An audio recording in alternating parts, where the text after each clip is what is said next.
Namuganza Tabisa azokusali katanda ka operation nga bamuggyemu ensigo bamuggyemu organize zonna zonna ez'omu mubiri nga tamanyi na butya bwe yatuuse mu ddwaliro. Yabadde ewake wa boosi we ng'alina omulwadde gw'alabirira. Ne bamuleetera ekipapula akisayininge. Ekipapula ekyo yaganye okisayininga n'agamba boosi we nedda. Sigenda sayininga kintu kineeno nga temukiziza mu lulimi lw'entegeera Oluzungu. Omwalabu yagenze okulaba ng'ono Kadaama ayagala kwefuula mugezi. N'alyoka amugamba kale yingira emmotoka tugende. N'alowooza nti bamutwala ku woofiisi. Omwalabu yamusibye enjegere mu mmotoka ne balyoka bamukubaakuba ne bamusuula ku kkubo. Poliisi n'emulonda n'emutwala ku woofiisi ye. Abadde ali ku woofiisi agenze okulaba ate boosi we ajja. Naye ng'ali ku woofiisi akaaba olubuto okuba baamukuba nnyo. Agenze okulaba ate boosi we wuuyo atuuse essaawa nga 6 ogw'ekiro. Boosi we n'amunona. Kati nga ye alowooza oba ono Omwalabu aleese bintu bye na kumuwa tiketi adde Uganda. Omwalabu amutadde butayisi mu mmotoka n'amuvuga n'amutwala. Mukazi wattu agenze okuddamu okuzuukuka ng'ali ku operation chair. Nga buli kimu kyonna eky'omubiri gwe bakimuggyemu nno bagenda kukiwa nno oli gw'abadde alabirirwa abadde omulwadde. Kadaama ono Namuganza Tabisa atambula mu kampuni ya Elite Winners naye agamba kampuni eno emusuuliridde. Bamulese afiire Saudi. Naye bw'azuukuse nga bamusazeesaze yenna yeraba bamwabuluzza kwegamba nga buli kimu bakitutte. Asabye omusawo ow'eddwaliro essimu. N'amugamba nnyamu mpe ku ssimu njogerekoko ne famire yange. Omusawo n'agimuwa. Kyasoose okugamba bbaawe bamugambe nti nnyinza obutasobola kudda Uganda. Naye nnyamba buyambi ompitira abaana bange bansiibule nange mbasiibule kubanga obulamu bwo sibuwulira tebukyaliwo. Obulamu tebukyaliwo. Bamuggyemu buli kimu kyonna ky'omanyi kye beetaaga ne bamulekaawo bo ne batambula ne bagenda. Kati aliyo ku lulwe, ali mu ddwaliro naye ali ku lulwe. Era kasita muwulira RIP. Elite Winners bagagezezaako okkuba omulanga ne baganya okumudduukira naye nga ekampuni mweyayitanga egenda. Kasooka nkutuuseeko vidiyo eno ogyerabireko era weewulireko ku Kadaama yennyini nga yeeyogerera ekyamutuuseeko ng'akyayina amaanyi. Vidiyo gimpereka like etambule tuke ku buli muntu vidiyo yiiyo. Kasola wenna wooli Kadaama Ssekadaama n'akafuna information eno ku muganda waffe gwe bayita Namuganza Tabisa. Omukyala baamusaze ne bamuggyamu ebintu by'omunda. Abadde akola ng'akuuma mulwadde nga yalwala ensigo nga takimanyi naye ng'azitowa. Bwe yagezezzaako bagamba nti bannaye mungulireyo akagaali nkolesenga akagaali. Eyo chance gye baakozeseza ne bamukuba ne bamusiba emiguwa paka yiyeeyo ne bamuzirisa ne bamutwala mu ddwaliro kumusala kumujja mu bintu bya munda nga babiteekamu ono gw'abadde akolako. Omukyalo ono Namuganza nga yatibwa mu kampuni ya Elite Winner. Kampuni eno no si keesi esooka. Famire batuukiridde muvumavumi famire. Tusaba mutaase munnaffe kubanga yagenze okudda engulu nga yenna basazeesazi musaayi. Naye ng'ensonga yavudde kugamba nti bannaye mungulireyo akagaali. Abadde takimanyi nti gwakolako alindiridde kumujja mu bintu bye babiteeke muno omulwadde. Kampuni ya Elite Winner kese zisusse. Temufa ku baana.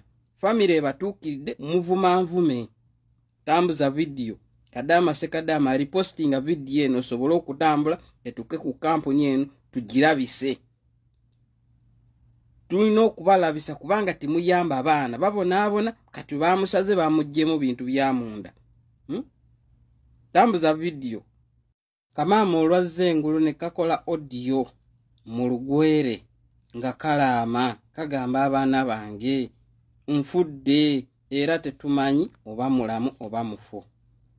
Ge mawule ge tulinawo kwono Namuganza naye nga yatibwa mu kampuni ya Elite Winners Company. Bannange kampani eno mufe ku baana naye cases zisuuse. Mufe ku baana ate family we batuukya cooperate. Yo voy a ganar la última ya la van a ir. bakutairemu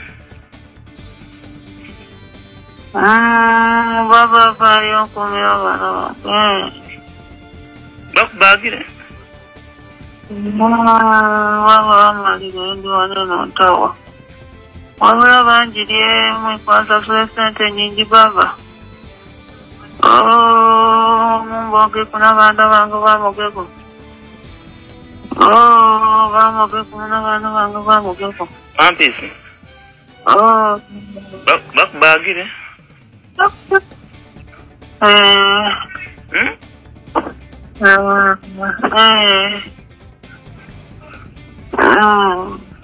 bakubagire oli waine saawa eno no mwidwaliro olina obutine mu ndi mu King Saudi Onaiza King Saudi Onaiza wani King Saudi Onaiza wandike King Saudi Onaiza Onaiza bakutaira ku office Onaiza batoka kolachi ejo ku office bakobere tubatuma itola tubakali batwaye ejo bana niko kunga mukuntonda abana bange bali wamba studioko abapisi abana bange bali wamba studioko alo esi mulyani bali wamba studioko yomusawo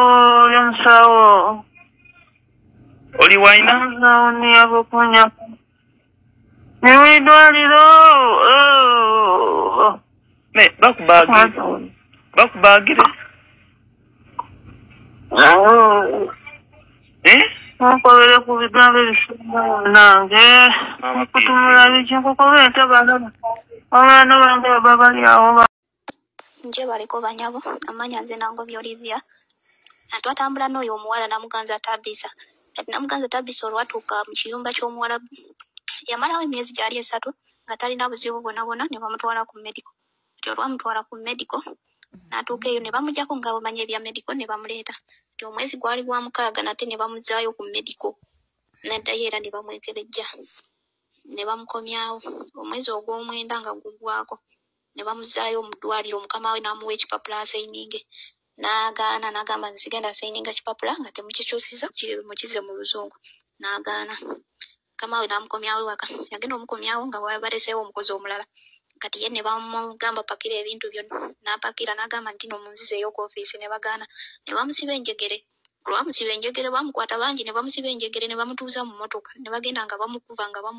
sama yanje bamutwala kati olwatuuka eyo ne bakomawo oba yamusuulawo ne bamutwala ku poliisi n'addamu okumuwuliza ng'ali ku poliisi ne bagenda ku poliisi n'eraba ensonga ze ne babasinika ku ofiisi ebiseera ebyo abadde ku ofiisi ng'akaaba olubuto omusaayi kwekwatira mu lubuto takyasa bulungi tasobola kulya kati olwamutuute ku ofiisi nemugamba yeegulire tiketi asasule emitwalo 9 olwaleero nno famire ye ebadde egenda siinika sente za tiketi ng'egenda siinika saa zaabadde 6 ogw'ekiro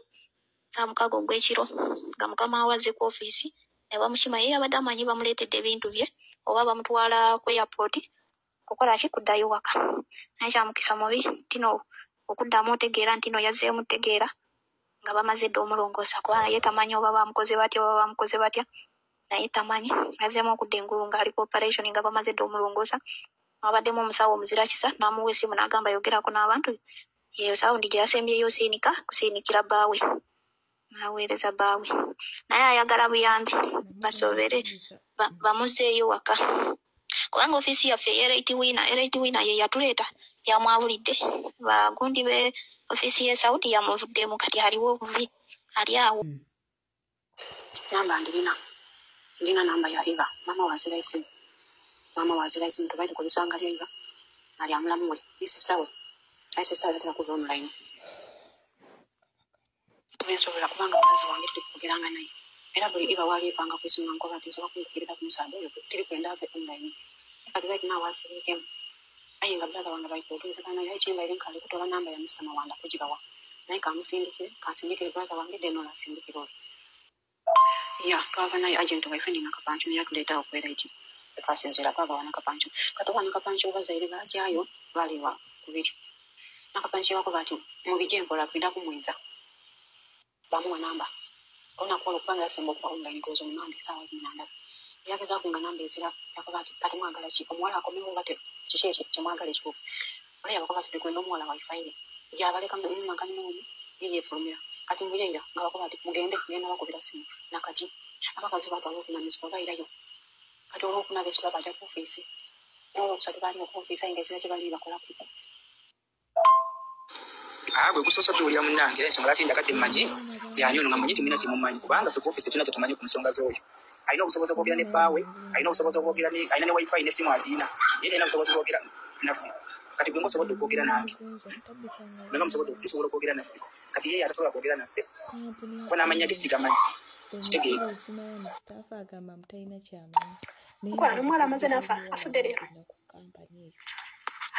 munaaya omuwala oyo teri abadde ayogera naye wabula omuwala oyo ku mawulire getufunye ate galabika ge matuufu getulina okugenderako omuwala oyo abadde akola mu kiyumba nga nabijja mukadde kati engeri gyabadde alabira omukadde ng'abadde nga mulwadde ayetaaga kulongoosa kati mubakwatanga omuwala oyo badde bamutwalanga mu ddwaliro omukebera muga bamutwalanga naye mu mbeera egyo abadde ayisibwangamu bw'abadde ayogeranga ne kampuni ng'abagamba bannaye ndi mu mbeera eno n'eno bantwala mu ddwaliro bankebera kino munnyambe kiti ekigenda mu maaso bantwale kaaga kunzijja mu bintu byange munnyambe mu kampuni yamwegaana eyo Saudi kampuni eyo yunifoomu eyo yabulabe nnyo bwakati ako baana basatu kati bakafa basatu era bafiira ku ddungu kusaba buyambi nga tebaba buyambi era wosaba obuyambi mbu nga bakwegaana tebakumanyisi be bakuleeta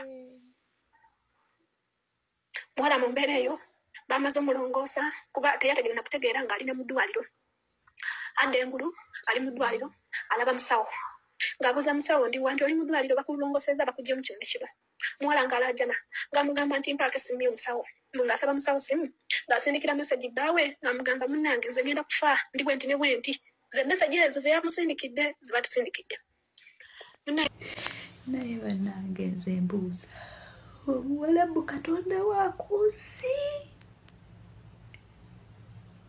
naye omuwalabu yeyita ki bannange omuwalabu asaalira ki bannaye batutta batumalawo kyokka nga naffe tukimanyi nti kulolekisa asobola okubatta ennyumba yonna nga namubateredde mu mmere ze ne sigirya tebasobola kusulabo yeffe batutugumbula nga batugumbula ebyoziira naye mukama bannaye tugenda kukwata engoye tuzejjako zino kubanga bazeebikkirira ne tulowooza bayina eddiini naye ng'emitima mitemu abaana baliryo mukama bwakuwa kyansi n'omalako emyaka gy'ebiridde wakolabe ku bantu omwana amenyese n'omulwadde bamusasuddemu kumujja mu bitundu bye byamunda ali e Uganda nga tonazaala ku mwana totawaana sooka omala okuzaala olyokojje